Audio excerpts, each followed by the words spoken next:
Army aviation গ্রুপকে আধুনিক পেশাদার যুগোপযোগী শক্তিশালী বাহিনী হিসেবে গড়ে তুলতে সুশিক্ষিত ও সুনিপুণ সেনা বৈমানিকগণ নিরলসভাবে দায়িত্ব পালন করে আসছে বলে জানালেন সেনাবাহিনী প্রধান জেনারেল ওয়াকারুজ্জামান। তিনি বলেন, এসব বৈমানিকগণ জাতীয় যে কোনো দুর্যোগে আত্মমানবতার সেবায় ত্রাণ পরিবহন ও বিতরণ, মুমূর্ষু ও সংকটাপন্ন রোগীকে দ্রুত হাসপাতালে স্থানান্তর ও আটকে পড়া অসহায় মানুষদের নিরাপদ স্থানে পরিবহন করার জন্য দক্ষতার সাথে দায়িত্ব পালন করে আসছে।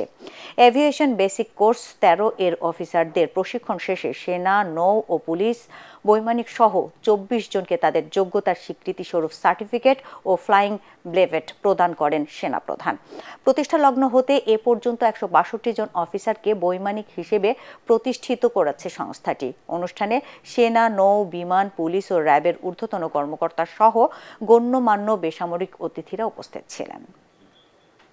We are very proud of this aviation, and I can see a lot of our ex-aviators sitting.